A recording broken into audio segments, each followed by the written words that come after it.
முதலாவதாக உங்கள் எல்லாருக்கும் கர்த்தராகிய இயேசு கிறிஸ்துவின் நாமத்திலே என்னுடைய வாழ்த்துக்களை உங்களுக்கு தெரிவித்துக் கொள்கிறேன். மறுபடியும் ஒரு வாரம் தேவனுடைய சமூகத்திலே கூடி கர்த்தருடைய வார்த்தைகளை கேட்பதற்கு தேவன் கொடுத்த இந்த நல்ல சந்தர்ப்பத்திற்காக நாம் கர்த்தருக்கு நன்றி செலுத்துவோம். நாம் கர்த்தருடைய சமூகத்திலே கூடி வரும் பொழுதெல்லாம் ஆண்டவர் நிச்சயமாய் நம்மோடு பேசக்கூடிய தேவனாக இருக்கிறார். அதுல எந்த விதமான சந்தேகம் இல்லை. ஆகவே நாம் தேவனுடைய சமூகத்திலே நாம் வார்த்தைகளுக்காக நாம் காத்திருப்போம். நாம் லேவியராகமம் 4ஆம் அதிகாரத்திலிருந்து நாம் சிந்தித்துக் கொண்டிருக்கிறோம்.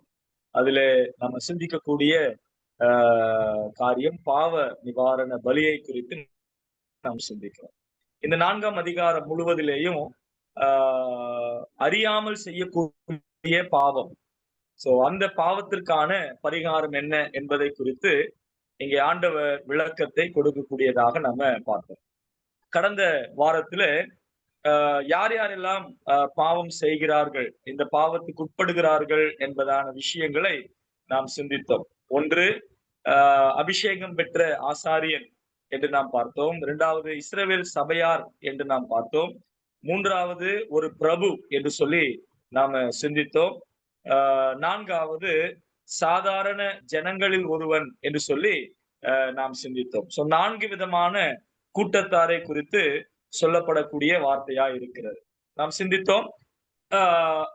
அபிஷேகம் பெற்ற ஆசாரியன் தேவாலயத்துக்கு சம்பந்தமானவனாக இருக்கிறார்.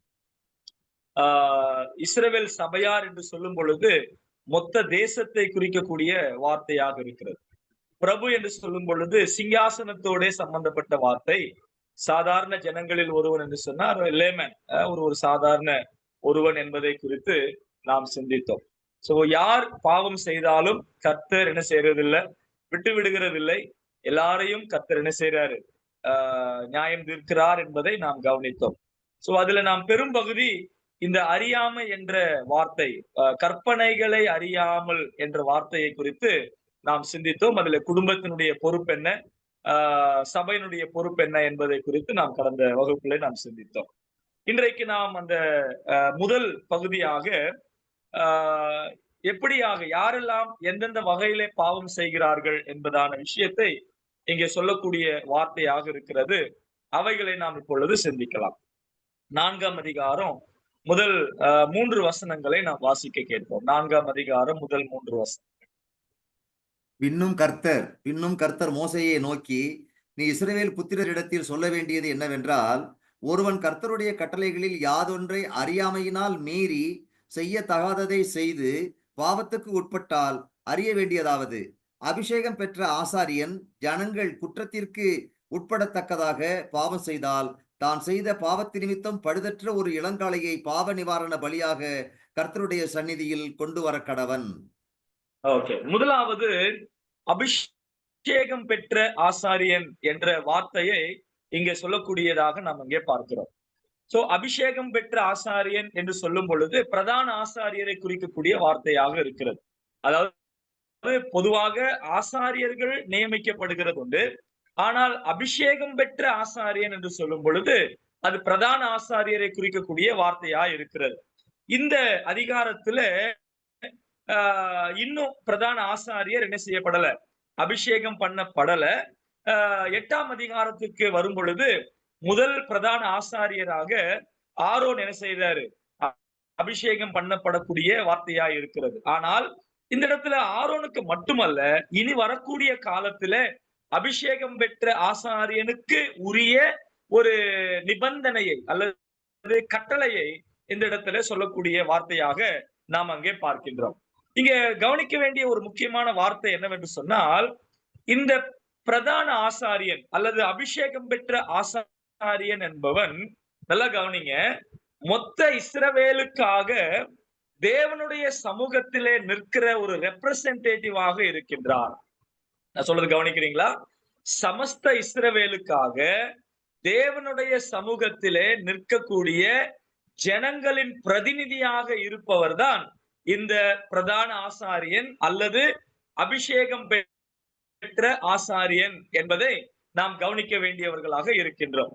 அப்போ இந்த அபிஷேகம் பெற்ற ஆசாரியன் சமஸ்த ஜனங்களுக்காக தேவனுடைய சமூகத்திலே நிற்கும் பொழுது இந்த ஆசாரியன் தேவனுடைய சமூகத்திலே சரியாக இல்லை என்று சொன்னால், தேவனுடைய சமூகத்திலே அங்கீகரிக்கப்படுகிற வண்ணமாக தன்னுடைய வாழ்க்கை இல்லை என்று சொன்னால், நல்லா கவனிங்க, அது அந்த ஒரு நபரோட போகக்கூடிய ஒன்று அல்ல, அது சமஸ்த இஸ்ரவேலையும் குற்றத்தை சுமத்தக்கூடிய ஒன்றாக இருக்கின்றது.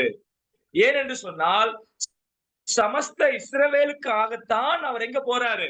அந்த மகா பரிசுத்த ஸ்தலத்திற்குள்ளே போகிறார், அல்லது தேவனுடைய சமூகத்துக்குள்ளே போகிறார், அல்லது பலிபீட தண்டையிலே போகக்கூடிய வார்த்தையா இருக்கிறது. அப்படி போகும் பொழுது தான் முதலாவது தேவனுடைய சமூகத்திலே அங்கீகரிக்கப்படக்கூடியவனாக இருக்க வேண்டும். தான் தேவனுடைய சமூகத்திலே அங்கீகரிக்கப்படாமல் சமஸ்த இஸ்ரவேலுடைய பாவத்தை தேவனுடைய சமூகத்திலே கொண்டு போய் என்ன பண்ண முடியாது? சுமத்த முடியாது, ஊற்ற முடியாது என்பதை மிக தெளிவாக இந்த இடத்துல சொல்லப்படக்கூடிய வார்த்தையாக இருக்கின்றது. இந்த காரியம் கர்த்தராகிய இயேசு கிறிஸ்துவோடு கூட ஒப்பிடும் பொழுது எபிரேய எழுத்தாளர் இதை குறித்து சொல்லக்கூடிய வார்த்தையாக நம்ம ஒரு வார்த்தையை நம்ம படித்தோம். எபிரேயருக்கு எழுதின நிருபம் 7ஆம் அதிகாரம், எபிரேயருக்கு எழுதின நிருபம் 7ஆம் அதிகாரம் 26வது வசனம். 26வது வசனம்.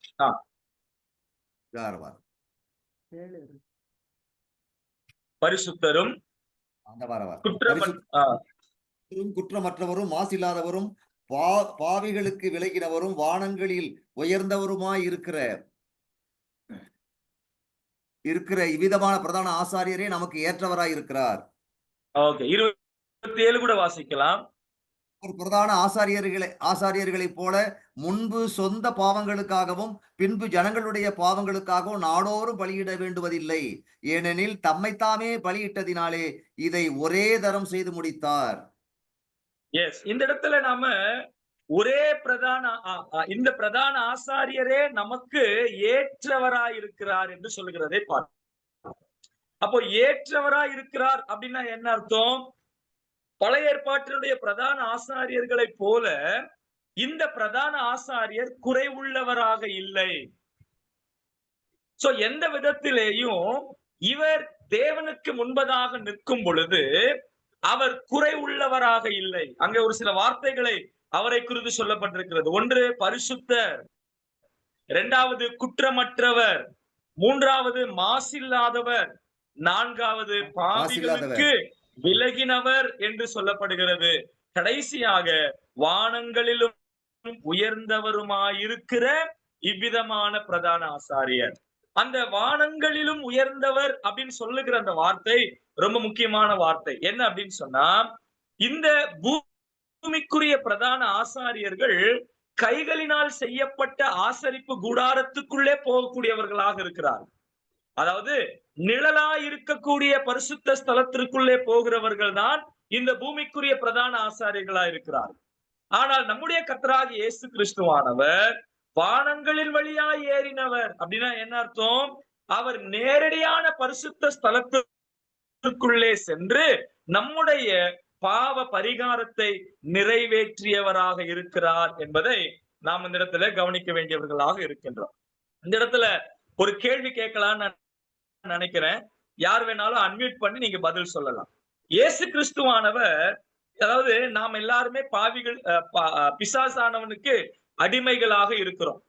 அப்ப நாம் எல்லாரும் பிசாசுக்கு அடிமைகளாக இருக்கிறோம் அப்படின்னு சொன்னா, நம்மை மீட்டெடுப்பதற்கு இயேசு கிறிஸ்துவானவர் அந்த பாவத்தினுடைய விலை கிரயத்தை யாருக்கு செலுத்தினார்?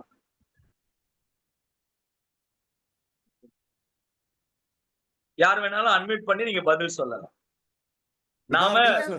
நாம பிசாசானவனுக்கு அடிமைகளாக இருக்கிறோம். அப்ப அந்த அடிமைத்தனத்திலிருந்து நம்மை மீட்டெடுப்பதற்கு இயேசு கிறிஸ்துவானவர் அந்த பாவத்தினுடைய விலை கிரயத்தை அவர் செலுத்தினார். யாருக்கு செலுத்தினார்? ஓகே, வேற ஏதாவது பதில் இருக்குங்களா?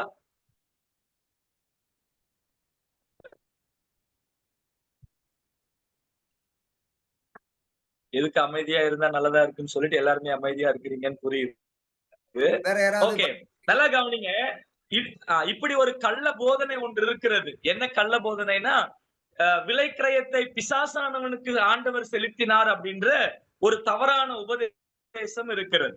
நல்லா கவனிங்க. இயேசு கிறிஸ்துவானவர் விலைக்கிரயத்தை பிசாசானவனுக்கு செலுத்தவில்லை, பிதாவாகிய தேவனுக்கு செலுத்தினார். அப்போ பிசாசை என்ன பண்ணாரு? கொலோசியர் 2ஆம் அதிகாரத்துல வாசிக்கும் பொழுது, அவனை முறியடித்து, அவனை தோற்கடித்து, அவனுடைய தலையை நசுக்கி, அவனுடைய அதிகாரத்தை உரிந்து கொண்டார் அப்படின்ற வார்த்தையை நம்ம பார்ப்போம். அப்போ பிசாசானவனுக்கு விலைக்கிரயத்தை செலுத்தவில்லை, சிலுவையிலே தலையை நசுக்கி அவனுக்கு நம்மேல் இருந்த பாவ அதிகாரம் அப்படின்னு சொன்னா, ஆதாமினிடத்திலே கர்த்தர் கொடுத்த அந்த அதிகாரத்தை ஆதாம் பாவம் செய்து பிசாசானவனுக்கு விற்கப்பட்டு போனான். அந்த அதிகாரத்தை பிசாசனுடைய கையில ஒப்பு கொடுத்தான். நல்லா கவனிங்க. லூக்காவின் சுவிசேஷத்துல நம்ம வாசிக்கும் பொழுது 4ஆம் அதிகாரத்துல பிசாசானவன் இந்த வார்த்தையை இயேசு கிறிஸ்துவானிடத்திலே சொல்லுகிறதை பார்க்கின்றோம். பாருங்க, லூக்காவின் சுவிசேஷம் 4ஆம் அதிகாரம் அதனுடைய 5-6 வசனங்கள். 5-6 வசனங்கள். 5, 6, 7 கூட வாசிக்கலாம். 4ஆம் அதிகாரம். பின் பிசாசு அவரை உயர்ந்த மலையின் மேல் கொண்டு போய் உலகத்தின் சகல ராஜ்யங்களையும் ஒரு நிமிஷத்திலே அவருக்கு காண்பித்து, இவைகள் எல்லாவற்றின் மேலும் உள்ள அதிகாரத்தையும் இவைகளின் மகிமையையும் உமக்கு தருவேன். இவைகள் எனக்கு ஒப்பு கொடுக்கப்பட்டிருக்கிறது. எனக்கு இஷ்டமானவனுக்கு இவைகளை கொடுக்கிறேன். நீர் என்னை பணிந்து கொண்டால் எல்லாம் உம்முடையதாகும் என்று சொன்னான். இந்த இடத்துல பிசாசானவன் பயன்படுத்துகிற ஒரு நல்ல வார்த்தையை கவனிச்சு பாத்தீங்களா? இவைகள் எனக்கு ஒப்பு கொடுக்கப்பட்டிருக்கிறது. அப்போ ஒப்பு கொடுக்கப்பட்டிருக்கிறது அப்படின்னா, ஒரிஜினலி, அதாவது முதன்மையான நிலைமையிலே பிசாசனுடைய கையிலே இந்த அதிகாரமும் மகிமையும் அவனுக்கு கொடுக்கப்படவில்லை. அப்ப இந்த அதிகாரமும் மகிமையும் யாருக்கு கொடுக்கப்பட்டது? பாருங்க, எபிரேயர் 2ஆம் அதிகாரத்துல அந்த வார்த்தையை நம்ம படிக்கிறோம். எபிரேயர் 2ஆம் அதிகாரம் அதனுடைய 7வது வசனமும் 8ஆம் வசனமும் நம்ம வாசிக்கும் பொழுது, அவனை தேவதூதையிலும் சற்று சிறியவனாக்கினீர், மகிமையினாலும் கனத்தினாலும் அவனுக்கு முடிசூட்டி உம்முடைய கரத்தின் கிரியைகளின் மேல் அவனை அதிகாரியாக வைத்து சகலத்தையும் அவனுடைய பாதங்களுக்கு கீழ்ப்படுத்தினீர் என்று சொன்னான். சகலத்தையும் போதும். இங்க என்ன வாசிக்கிறோம்? அவனை அப்படின்னு சொல்லும் பொழுது மனுஷனை குறிக்கக்கூடிய வார்த்தை, ஆதாமை குறிக்கக்கூடிய வார்த்தை. அப்போ தேவன் ஆதாமை உண்டாக்கி அவனை மகிமையினாலும் கனத்தினாலும் என்ன செய்தார்? அவனுக்கு முடிசூட்டினார் என்று நாம் இங்கே பார்க்கிறோம். அவருடைய கரத்தின் கிரியைகள் மேல் அவனை அதிகாரியாக வைத்தார். சகலத்தையும் அவனுடைய பாதங்களுக்கு கீழ்ப்படுத்தினார் என்று சொன்னார் என்று வாசிக்கிறோம். ஆனா 8ஆம் வசனத்துல சகலத்தையும் அவனுக்கு கீழ்ப்படுத்தினார் என்கிற விஷயத்தில் அவர் அவனுக்கு கீழ்ப்படுத்தாத பொருள் ஒன்றுமில்லை. அப்படி இருந்தும் இன்னும் அவனுக்கு சகலமும் கீழ்ப்பட்டிருக்க காணும். அந்த அப்படி இருந்தும் என்ற வார்த்தையின் இடத்துலதான் என்ன நடக்குது? பாவம் உட்பிரவேசிக்க கூடியதா இருக்கிறது. அப்ப பாவம் எப்பொழுது உட்பிரவேசித்தது மாத்திரத்துல ஆதாம் அல்லது முதல் மனுஷன் பிசாசானவனுடைய அடிமையாய் அவன் மாறினான். அதனுடைய விளைவாக தேவன் ஆதாமனுடைய கரத்திலே கொடுத்த மகிமையும் கனமும் அதிகாரமும் யாரிடத்திலே போய் சேர்ந்தது? பிசாசனிடத்திலே போய் சேர்ந்தது. அதனாலதான் இயேசு கிறிஸ்துவனிடத்துல பிசாசானவன் சொல்லும் பொழுது இயேசு கிறிஸ்துவானவர் அங்க மறுப்பு ஒண்ணும் தெரிவிக்கல. அது எப்படி உனக்கு கொடுக்கப்பட்டது அப்படின்ற வார்த்தையை அங்க சொல்லல. அங்க அமைதியா இருக்கிறார் ஆண்டவர். வசனத்தை சொல்லி எதிர்வார்த்தைய சொல்றாரே தவிர, இது உனக்கு கொடுக்கப்பட்டது அல்லது உனக்கு ஒப்பு கொடுக்கல அப்படின்ற வார்த்தையை ஆண்டவர் பயன்படுத்தவில்லை. அப்படின்னா அது உண்மை. எது உண்மை? பிசாசனுடைய கையிலே அதிகாரமும் மகிமையும் என்ன செய்தார்? ஒப்பு கொடுத்தார் என்பது உண்மையான ஒன்றாயிருக்கின்றது. அப்போ அந்த மகிமையும் கனத்தையும் திருப்பி கொடுப்பதற்காக திருப்பி வாங்குவதற்காக என்ன நடந்தது? அதே எபிரேயர் 2ஆம் அதிகாரம் 9ஆம் வசனத்துல பாருங்க. எபிரேயர் 2ஆம் அதிகாரம் 9வது வசனம் என்ன வாசிக்கிறோம்? என்றாலும் தேவனுடைய கிருபையினால் ஒவ்வொருவருக்காகவும் மரணத்தை ருசி பார்க்கும்படிக்கு தேவதூதரிலும் சற்று சிறியவராக்கப்பட்டிருந்த இயேசு மரணத்தை உத்தரித்ததின் நிமித்தம் மகிமையினாலும் கனத்தினாலும் முடிசூட்டப்பட்டதை காண்கிறோம். மகிமையினாலும் கனத்தினாலும் அப்படின்னா என்ன அர்த்தம்? ஆதாம் எந்த மகிமையும் கனத்தையும் இழந்தானோ அந்த மகிமையும் கனத்தையும் பிசாசனுடைய கையிலிருந்து உரிந்து கொண்டு அவர் முடிசூட்டப்பட்டார். இன்றைக்கு நாம் அவரில் இணைக்கப்படும் பொழுது அந்த மகிமையும் கனமும் யாருக்கு? நமக்கும் உரியதாக இருக்கிறது என்பதை இந்த இடத்துல நாம பார்க்கக்கூடியவர்களாக இருக்கின்றோம். அப்போ இயேசு கிறிஸ்துவானவர் கல்வாரி சிலுவையிலே அவர் விலைக்கிரயம், பாவத்தினுடைய விலைக்கிரயம் செலுத்தியது பிசாசானவனுக்கு அல்ல, பிதாவானவருக்கு செலுத்தினார். அதனாலதான் எபிரேய எழுத்தாளர் 7ஆம் அதிகாரத்திலே வாசிக்கிறார், வானங்களின் வழியாக உயர்ந்தவர். சோ வானங்கள் வழியாய் உயர்ந்தவர் அப்படின்னு சொல்லும் பொழுது அது எதை குறிக்கிறது? அவர் நேரடியாய் பிதாவினுடைய சமூகத்திலே சென்று நம்முடைய பாவத்திற்குண்டான பரிகாரத்தை அவர் பிரதான ஆசாரியர் எப்படி மகா பரிசுத்த ஸ்தலத்திற்குள்ளாக போய் ரத்தம் தெளிக்கிறாரோ அது போன்றதான ஒரு நிலையில பிதாவினுடைய சமூகத்தில அவர் ரத்தம் செலுத்தி பிதாவினுடைய கோபம் தனியத்தக்கதான நிலைமையில அவர் நமக்கான பாவ பரிகாரத்தை என்ன பண்ணாரு? நிறைவேற்றினார் என்று சொல்லி நாம் அங்கே பார்க்கின்றோம். அப்போ பழைய ஏற்பாட்டிலே அபிஷேகம் பெற்ற ஆசாரியன் அவன் கர்த்தருடைய சமூகத்திலே சரியானவனாக இருக்கிறானா, அங்கீகரிக்கப்படக்கூடியவனாக இருக்கிறானா, ஏற்றவனாக இருக்கிறானா என்பதான காரியம் அவனுடைய வாழ்க்கையை பொறுத்ததாக இருக்கிறது. இரண்டாவது, அவன் செலுத்தக்கூடிய பலியை பொறுத்ததாக இருக்கிறது. ஆனால் நம்முடைய கர்த்தராகிய இயேசு கிறிஸ்துவானவர் அவர் பாவம் இல்லாதவராக இருக்கிறார், அவர் பரிசுத்தராக இருக்கிறார், அவர் குற்றமற்றவராக இருக்கிறார், அவர் மாசு இல்லாதவராக அவர் இருக்கின்றார், பாவிகளுக்கு விலகினவராக இருக்கின்றார். இப்படிப்பட்ட பிரதான ஆசாரியர் நமக்கு ஏற்றவராக இருக்கு. சோ நம்மை பரிபூரணமாக பரிசுத்தம் பண்ணுகிறதற்கு இவர் நமக்கு ஏற்றவராக இருக்கிறார்.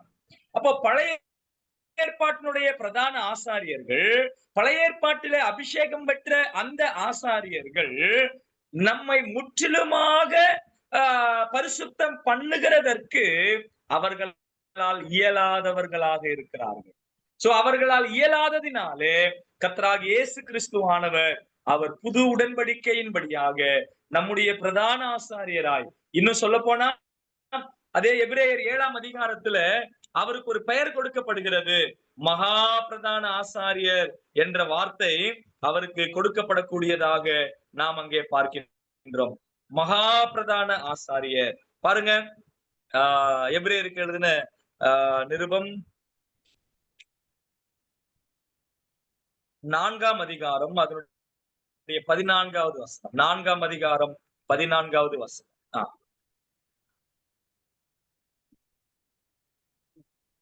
வானங்களில் வழியாய் பரலோகத்துக்கு போன தேவகுமாரனாகிய இயேசு என்னும் மகா பிரதான ஆசாரியர் நமக்கு இருக்கிறபடியினால் நாம் பண்ணின அறிக்கையை உறுதியாய் பற்றி கொண்டிருக்க கடவோம். அவருடைய 2 நாமங்கள் இந்த இடத்திலே சொல்லப்படுகிறது, 2 பெயர்களை குறித்து சொல்லப்படுது. ஒன்று, அவர் தேவகுமாரனாகிய இயேசு.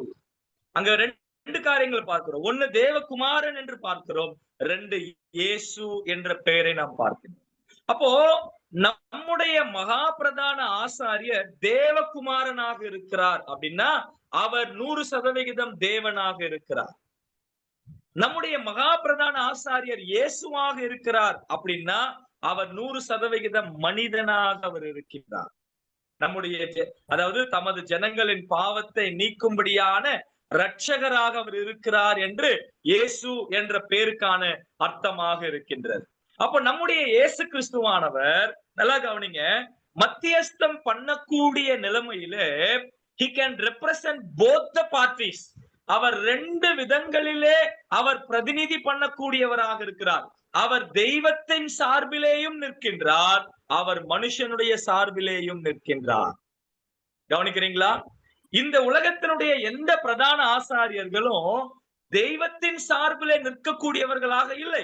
அவர்கள் வெறுமனே மனுஷர்களுடைய சார்பிலே நிற்பவர்களாக மட்டும்தான் இருக்கிறார்கள். ஆனால் நம்முடைய கர்த்தராகிய இயேசு கிறிஸ்துவானவர் ஒருபுறம் பிதாவினுடைய கரத்தை அவர் பிடிக்கிறார். காரணம், அவர் 100% தேவன். அதே போல அவர் மனுஷனுடைய கரத்தையும் பிடிக்கிறார். ஏனென்றால் அவர் 100% மனிதனாக இருக்கிறார். அப்போ தெய்வத்தினுடைய கரத்தையும் மனுஷனுடைய கரத்தையும் பிடிக்கத்தக்கதான அவர் இரு சுபாவங்களுடையவராக, தெய்வ சுபாவமும் மனுஷ சுபாவமும் உடையவராக அவர் என்ன செய்கிறார்?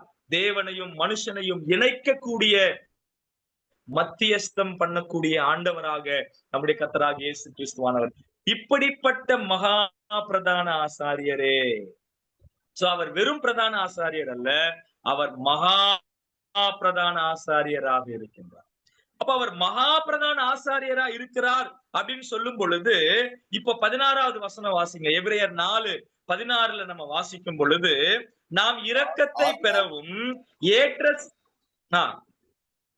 நாம் இரக்கத்தை பெறவோ ஏற்ற சகாயம் செய்யும் கிருபையை அடையவும் தைரியமாய் கிருபாசன தண்டையிலே சேர கடவோம். இந்த வார்த்தை ரொம்ப முக்கியமான வார்த்தை. தைரியமாய் கிருபாசன தண்டையிலே கிட்டி சேருவோம். கிருபாசனம் எங்கே இருக்கிறது? மகா பரிசுத்த ஸ்தலத்திலே இருக்கின்றது. அப்போ மகா பரிசுத்த ஸ்தலத்திலே வருஷத்துக்கு ஒரு முறை மட்டும்தான் பிரதான ஆசாரியர் போகிறார். நல்லா கவனிங்க.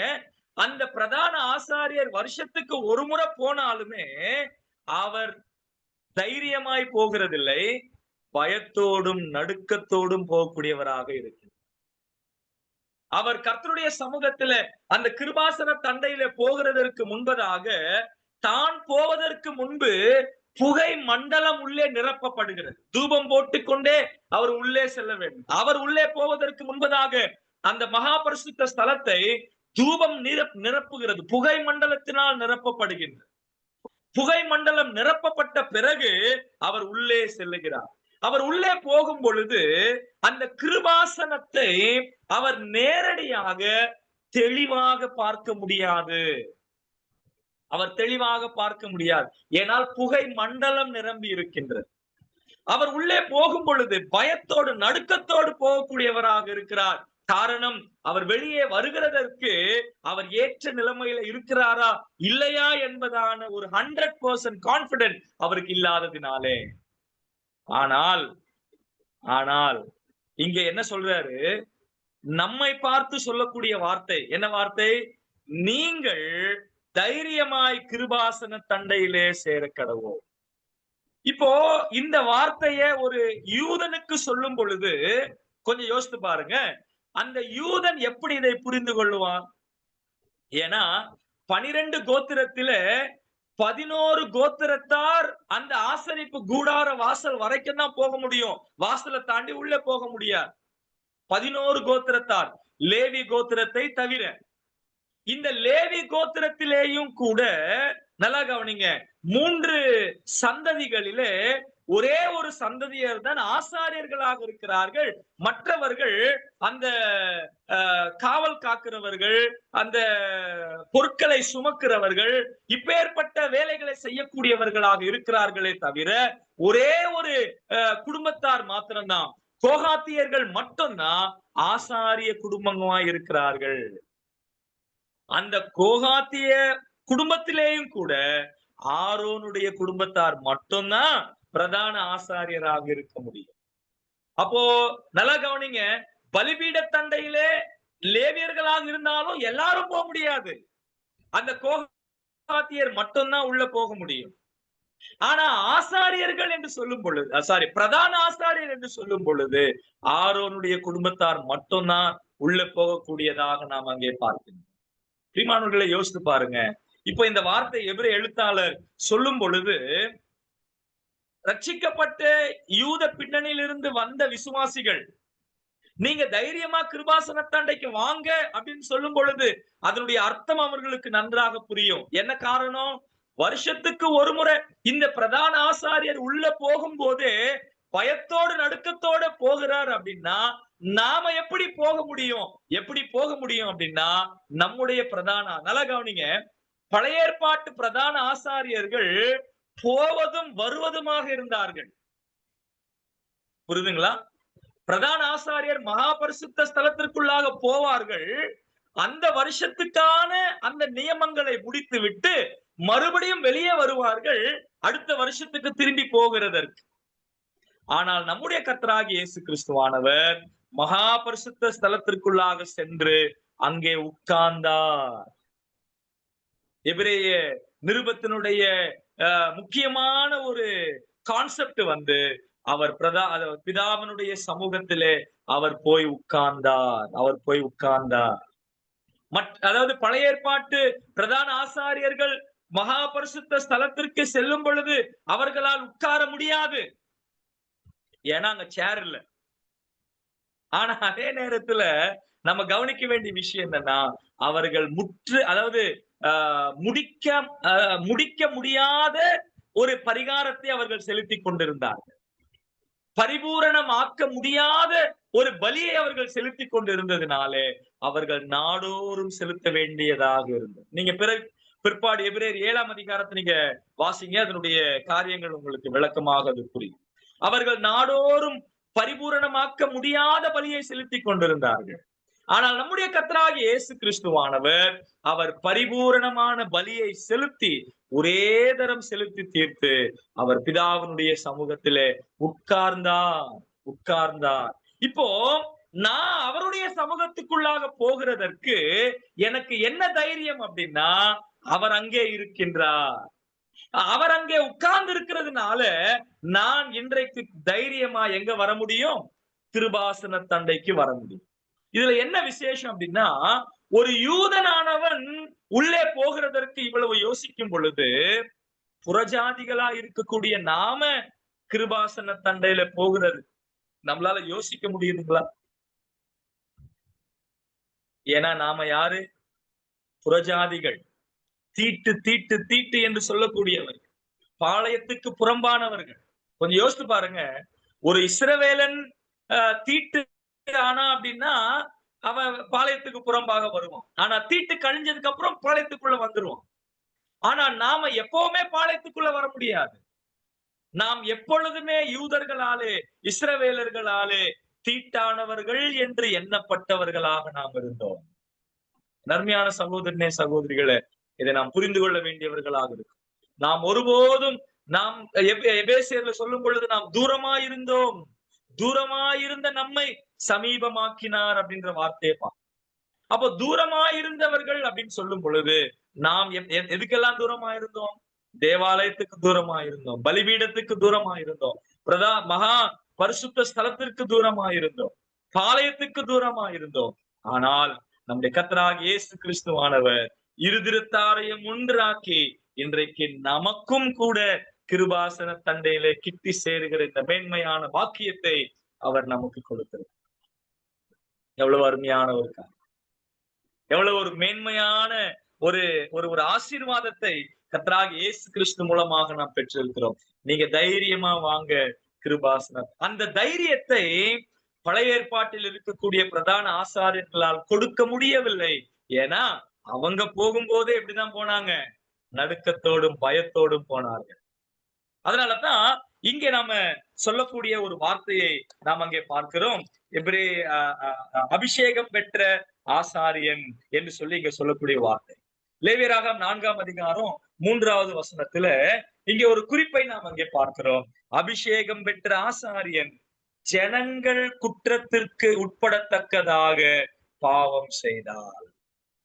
அப்போ ஜனங்கள் குற்றம் செய்யத்தக்கதாக பாவம் செய்தால், அப்போ பிரதான ஆசாரியனுடைய பாவம் தன்னை மாத்திரமே சுமரக்கூடியதாக இல்லை, அது ஒட்டுமொத்த ஜனங்களையும் என்ன செய்கிறது? பாவத்துக்கு உட்படுத்துகிறது என்பதை இந்த இடத்துல நாம கவனிக்க வேண்டியவர்களா இருக்கும். இந்த வார்த்தை நாம் இயேசு கிறிஸ்துவோடு ஒப்பிட்டு நம்ம பார்த்தோம். அது மாத்திரமல்ல, இது நம்மோடும் ஒப்பிடக்கூடிய, ஒரு விசுவாசியோடு ஒப்பிடக்கூடிய ஒன்றாக இருக்கிறது.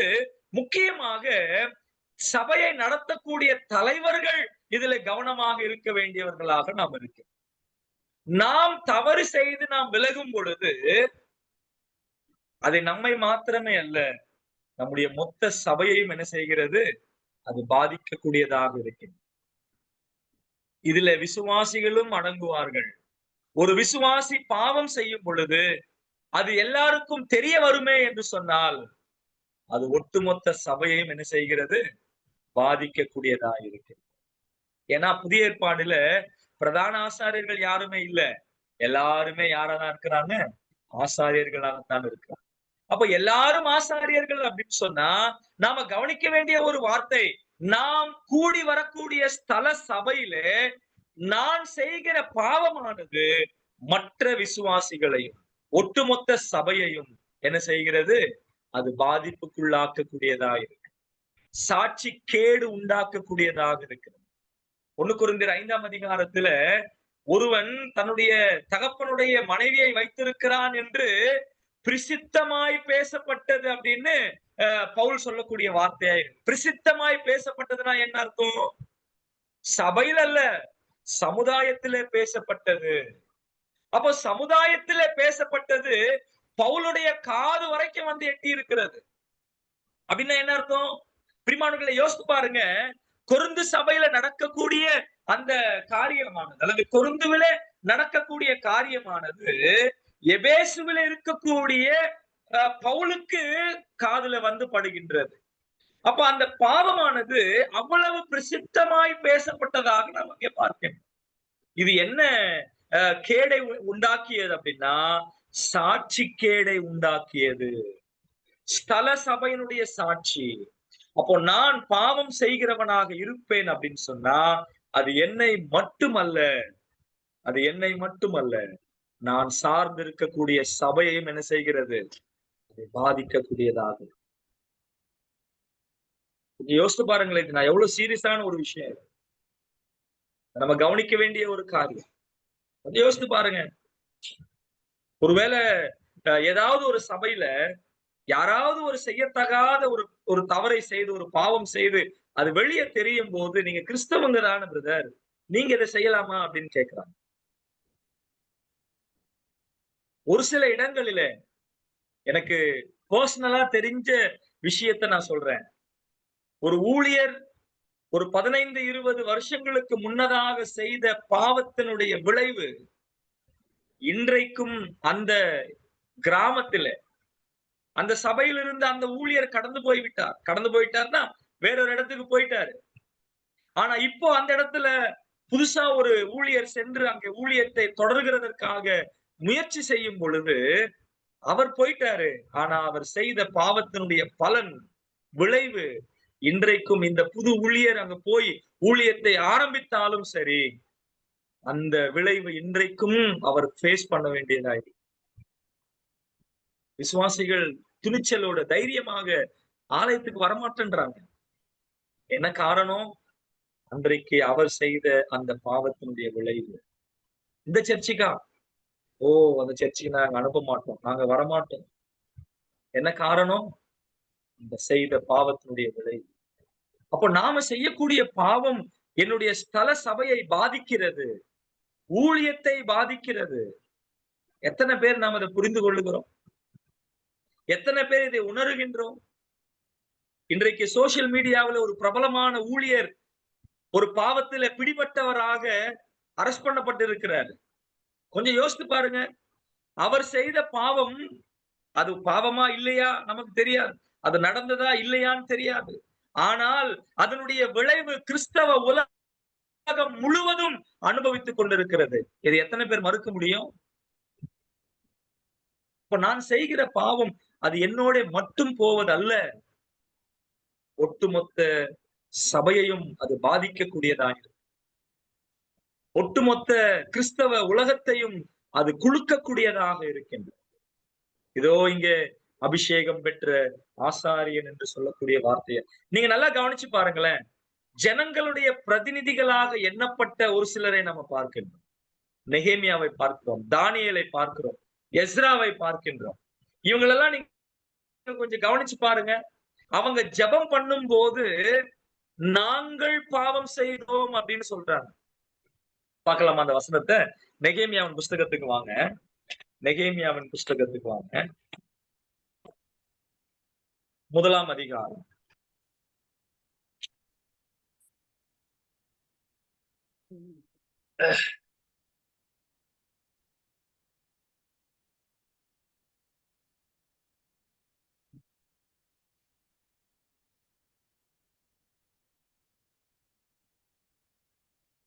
இந்த ஜெபம் அவர் செய்யும் பொழுது அவர் சொல்லக்கூடிய வார்த்தையை நாம் அங்கே பார்க்கலாம்.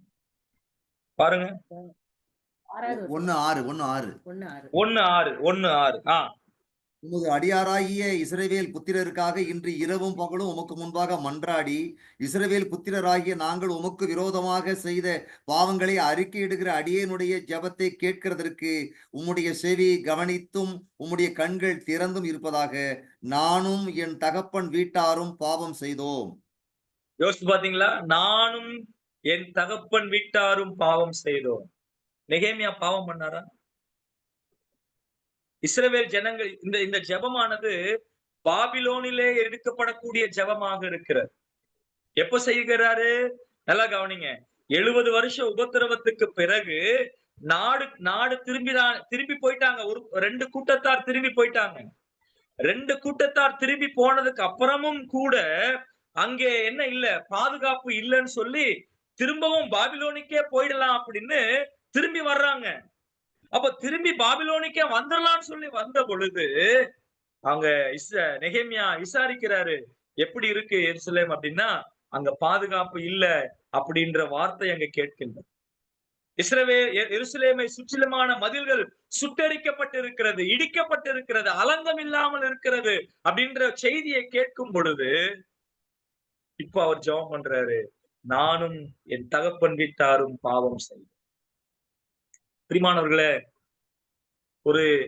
ஒரு சபையை நடத்தக்கூடிய தலைவர்களாக, குடும்ப தலைவர்களாக, ஒரு சபையில உள்ள விசுவாசியாக நாம் இதை புரிந்து கொள்ள வேண்டிய ஒன்றாக இருக்கிறது.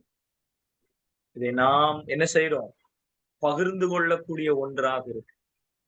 என் சகோதரன் தான் பாவம் பண்ணா, அதுல சந்தேகம் இல்லை. ஆனால் அந்த பழியை யார் எடுத்துக்கொள்கிறார்? நெகேமியா எடுத்துக்கொள்கிறார். நெகேமியா எடுத்துக்கொண்டு அவர் ஜெபம் பண்ணும் போது சொல்றாரு, நானும் என் தகப்பன் வீட்டாரும் பாவம் செய்தோம். ஓ ஆண்டவரே, விரோதமாக பாவம் செய்தோம்னு சொல்றார். நாங்கள் உமக்கு முன்பாக மிகவும் கெட்டவர்களாய் நடந்தோம். பாருங்க, அந்த வார்த்தையை கவனிச்சு பாத்தீங்களா? நாங்கள் உமக்கு முன்பாக மிகவும் கெட்டவர்களாய் நடந்தோம். அதாவது நெகேமியா அவர் பரிசுத்தமானா இருக்கிறாரு, அவர் கர்த்தருடைய சமூகத்துல உண்மையா இருக்கிறாரு. ஆனால் அவர் கர்த்தருடைய சமூகத்துல சபைக்காக மன்றாடும் பொழுது, பாவ அறிக்கை செய்யும் பொழுது, அந்த பாவ அறிக்கையில அவர் தனியாக அல்ல, அவர் இஸ்ரவேல் ஜனங்களுடைய பிரதிநிதியாக நின்று, ஐயா நாங்கள் அப்படின்ற வார்த்தையை சொன்னார். அவர் அந்த பழியை ஏற்றுக்கொள்றார். அந்த பழியை அவரும் அந்த பாவத்துல எனக்கும் பங்கிருக்கிறது என்பதான நிலைமையில அவர் உள்ள என்ன செய்யறாரு? அவரையும் இணைக்கக்கூடிய ஒன்றாக அது காணப்படக்கூடியதாய் நாம் அங்கே பார்க்கணும். என் அருமையான சகோதரனே, சகோதரிகளே, இன்றைக்கு கர்த்தர் நம்மை எச்சரித்து சொல்லக்கூடிய ஒரு வார்த்தையாக இந்த வார்த்தை இருக்கிறது. நான் செய்யக்கூடிய பாவம் அது என்னை மாத்திரமல்ல, என் குடும்பத்தை பாதிக்கிறது, என் ஸ்தல சபையை பாதிக்கிறது, என்னுடைய கிறிஸ்தவ வட்டாரத்தை பாதிக்கிறது. நான் எங்கெல்லாம் அதாவது என்னுடைய உலகம் ஒன்று இருக்கிறது. அதாவது ஜான் மார்க்குன்னு ஒரு உலகம் இருக்கு, என்னை சார்ந்தவர்கள் இருக்கிறார்கள், நான் அறிமுகமானவர்கள் இருக்கிறார்கள். அப்ப ஜான் மார்க் பாவம் செய்யும் பொழுது என்னுடைய உலகத்தில் இருக்கக்கூடிய எல்லா இடத்திலேயும் கிறிஸ்துவுக்கு கெட்ட பெயரை நான் கொண்டு வருகிறேன். அவரை அவமானத்துக்கு நேராக நான் கொண்டு வருகிறேன். அந்த இடத்துல ஊழியத்திற்கும் பாதிப்பை நான் கொண்டு வருகின்றேன். ஓ என் அருமையான சகோதரர், உன் உலகம் எவ்வளவு பெருசுன்னு எனக்கு தெரியாது, உன்னுடைய உலகத்துல யாரெல்லாம் இருக்கிறாங்கன்னு எனக்கு தெரியாது. ஆனா இதை கேட்டுக்கொண்டிருக்கக்கூடிய ஒவ்வொருவரும் நாம் புரிந்து கொள்ள வேண்டிய ஒரு காரியம் என்னவென்று சொன்னால், நாம் எவ்வளவு ஜாக்கிரதையாய் வாழ வேண்டியவர்களாக, நாம் எவ்வளவு கவனமாய் நாம் வாழ வேண்டியவர்களாக இருக்கு. நாம் தேவனுடைய சமூகத்துல நீங்க இந்த வார்த்தை நீங்க நல்லா கவனிச்சு பாருங்க. லேவியராகமம் 4ஆம் அதிகாரம் 7வது வசனம் வாசிங்க. லேவியராகமம் 4ஆம் அதிகாரம் 7வது வசனம். பின்பு ஆசாரியன் அந்த இரத்தத்தில் கொஞ்சம் எடுத்து ஆசரிப்பு கூடாரத்திலே கர்த்தருடைய சந்நிதியில் இருக்கும் சுகந்த தூபபீடத்து கொம்புகளின் மேல் பூசி காளையினுடைய மற்ற இரத்தம் முழுவதையும் ஆசரிப்பு கூடார வாசலுக்கு முன்பாக இருக்கிற தகன பலிபீடத்தின் அடியிலே ஊற்றிவிட்டு பாவ நிவாரண பலியான காளையின் எல்லா கொழுப்புமாகிய குடல்களை மூடிய கொழுப்பையும் அவைகள் மேல் இருக்கிற கொழுப்பு முழுவதையும், இப்படி நிறைய வருது. ஓகே.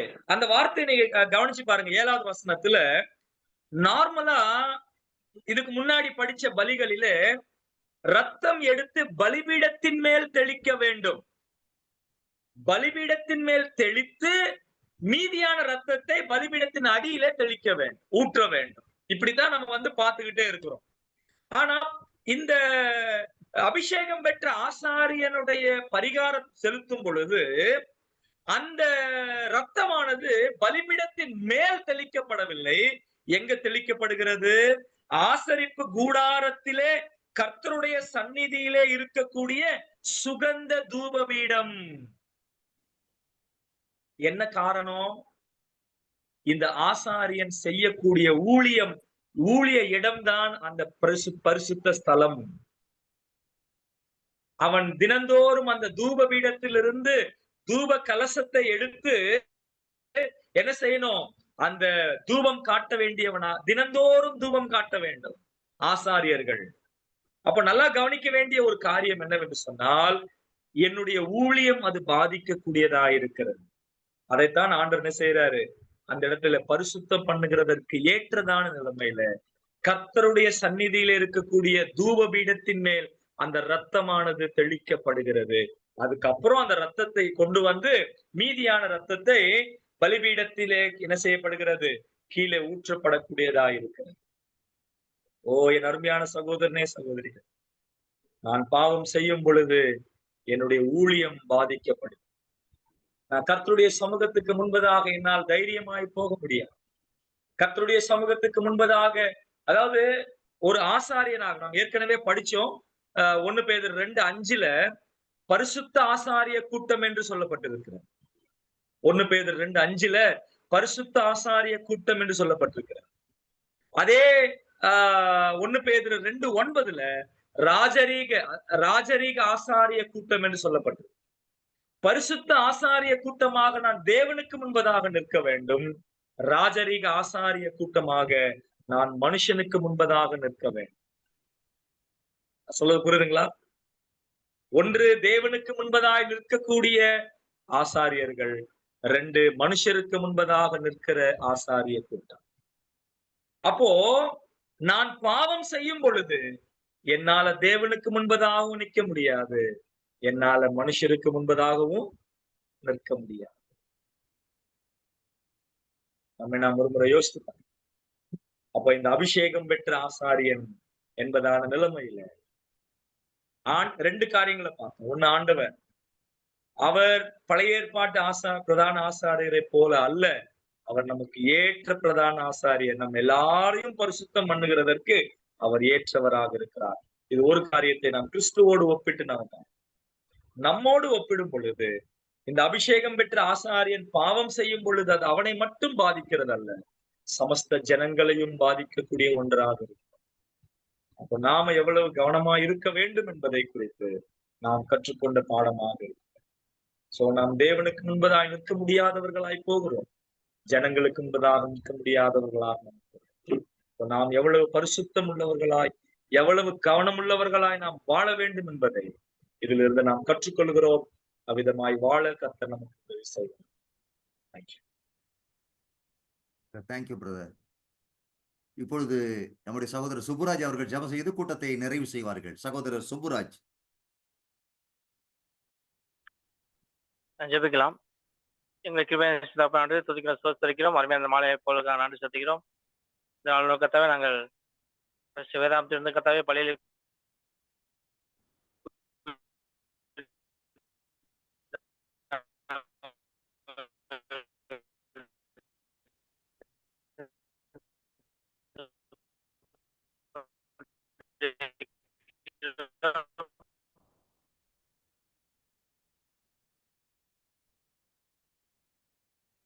பிரதர் கேட்கல.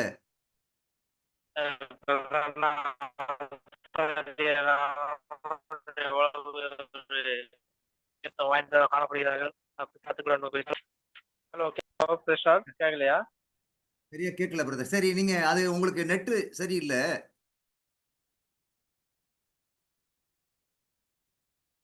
நம்ம ஜெபிக்கலாம். Okay, okay. பாத்தீங்க, வேற பாத்தீங்க. நீங்க பண்றீங்களா? வேற திருப்பி பண்றீங்க? இல்ல, வேற ஏதாவது ஜோம் பண்ணுங்க. அதை விட்டு விட்டு வருது. சரி சரி.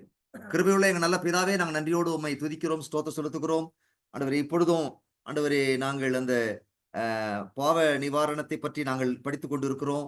ஆசாரியர்கள், இஸ்ரவேல் ஜனங்கள், பிரபு, இன்னும் இருக்கக்கூடிய எல்லா ஒட்டுமொத்த இஸ்ரவேல் ஜனங்கள், இப்படி எல்லாருடைய நிலைமையை பற்றி படிக்கிற பொழுது முதலாவது அபிஷேகம் பெற்ற ஆசாரியனை பற்றி நாங்கள் சிந்தித்தோம் கர்த்தாவே. ஆண்டவரே, எவ்வளவு கவனமாக அவன் இருக்க வேணும். அதிக பயத்தோடு நடுக்கத்தோடும் வருஷத்துக்கு ஒரு முறை அவன் சென்றாலும் ஆண்டவரே, எவ்வளவு கவனமாக அவன் வாழ வேண்டிய அவசியம் இருக்கிறது கர்த்தாவே. ஆண்டவரே, ஆனால் எங்கள் கர்த்தராகிய இயேசு கிறிஸ்து மூலமாக செய்து முடித்த பலி மரணத்தின் மூலமாக நாங்கள் கிருபாசனத்தண்டை தைரியமாக சேரும்படியான சிலாக்கியம் அவருடைய இரத்தத்தினாலே எங்களுக்கு கிடைத்திருக்கிறபடினாலே நாங்கள் உம்மை நன்றியோடு துதிக்கிறோம், ஸ்தோத்திரம் செலுத்துகிறோம். விசேஷமாக சபையிலே தலைவர்களாக இருக்கக்கூடியவர்கள், மூப்பர்களாக இருக்கக்கூடியவர்கள், உதவிக்காரர்களாக இருக்கக்கூடியவர்கள் ஆண்டவரே அதிக கவனமாக வாழ வேண்டும் என்பதை நாங்கள் இந்த நாளிலே நாங்கள் படித்தோம். ஆண்டவரே, இந்த பகுதி அறியாமையினால் செய்த பாவத்தை பற்றி, பாவத்திற்கான பரிகாரத்தை பற்றி தான் நாங்கள் படிக்கிறோம்.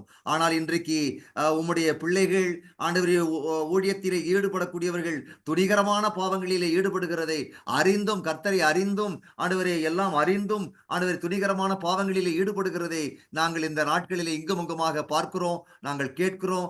ஆண்டவரே, இந்த நிலைமை மாறும்படியாக உதவி செய்துள்ளோம். விசேஷமாக நாங்கள் ஐக்கியப்படக்கூடிய சபைகளிலே இப்படிப்பட்ட நிலைமை ஒரு காலம் காணப்படாதபடி நீர் எங்களுக்கு அனுகிரகம் செய்ய வேண்டும் என்று நாங்கள் ஜெபிக்கிறோம் கர்த்தாவே. ஆண்டவரே, இன்றைக்கு கிறிஸ்தவ உலகத்தை பாதித்துக் கொண்டிருக்கிற ஆண்டவரே எல்லா விதமான கெட்ட காரியங்கள் நீங்கும்படி நீர் உதவி செய்துள்ளோம். அதில் ஈடுபட்டிருக்கிறவர்கள் மனம் திரும்பும்படியாக, குணப்படும்படியாக நாங்கள் ஜெபிக்கிறோம் கர்த்தாவே. அதிக கவனமான கிறிஸ்தவ வாழ்க்கை வாழ வேண்டிய கடப்பாடும் கட்டாயமும் எங்களுக்கு இருக்கிறபடினாலே நாங்கள் அப்படியாக வாழ்வதற்கு நீர் எங்களுக்கு உதவி செய்துள்ளோம். உம்முடைய அடியானை நீ பயன்படுத்தினீர். அவர் மூலமாக எங்களுக்கு கொண்டு வந்த நல்ல சிந்தனைகளுக்காக நான் ஆண்டவரே, நாங்களும் கூட ஆண்டவரே நாங்கள் எங்களை பரிசுத்தம் பண்ணிக்கொண்டு இன்னும் அதிகமாக, அதிக வைராக்கியமாக, அதிக தேவ பக்தியோடு ஆண்டவரே எலியாவை போல, எலிசாவை போல ஆண்டவரே பக்தி வைராக்கியத்தோடு உமக்கென்று நாங்கள் வாழும்படியான கிருபைகளை தாரும். இந்த நேரத்தை எங்களுக்கு நீர் ஆசீர்வதித்து கொடுத்ததற்காக ஸ்தோத்திரம். இதில் கலந்து கொண்ட உம்முடைய பிள்ளைகள் எல்லாரையும் நீர் ஆசீர்வதித்திரணும். ஆண்டவரே, அவர்கள் தங்களை சீர்தூக்கி பார்த்து தங்களுடைய வாழ்க்கையிலே ஏதாவது ஒரு பகுதியிலே ஏதாவது குறைகள் இருக்கும் என்று சொன்னால் அதை கிருபையாக நீர் அவர்களுக்கு மன்னித்து அதை அவருடைய வாழ்க்கையிலிருந்து நீக்கிவிட்டு அவர்களை நீர் ஆண்டவரை ஆசீர்வதிக்க வேண்டும் என்று நாங்கள் ஜெபிக்கிறோம். ஆண்டவரே, பாவத்தை மறைக்கிறவன் வாழ்வடைய மாட்டான், அவைகளை அறிக்கை செய்து விட்டு விடுகிறவனோ இரக்கம் பெறுவான் என்று இருக்கிறபடி கர்த்தாவே, எங்களுடைய வாழ்க்கையில எந்த நிலைமையிலும் பாவம் ஆட்கொள்ளாதபடி, பாவம் இல்லாதபடி எங்களை நீர் காத்துக்கொள்ள வேண்டும் என்று ஜெபிக்கிறோம். தொடர்ந்து இந்த இரவில் எங்களை காத்துக்கொள்ளும், ஆசீர்வதி வழி நடத்தும். கர்த்தராகிய இயேசு கிறிஸ்து வெளியேறப்பட்ட நாமத்திலே தாழ்மையாக வேண்டிக் கொள்கிறோம் எங்கள் நல்ல பிதாவே, ஆமென். கலந்து கொண்ட அத்துணை பேருக்கும் எங்களுடைய நன்றியை நாங்கள் தெரிவித்துக் கொள்கிறோம்.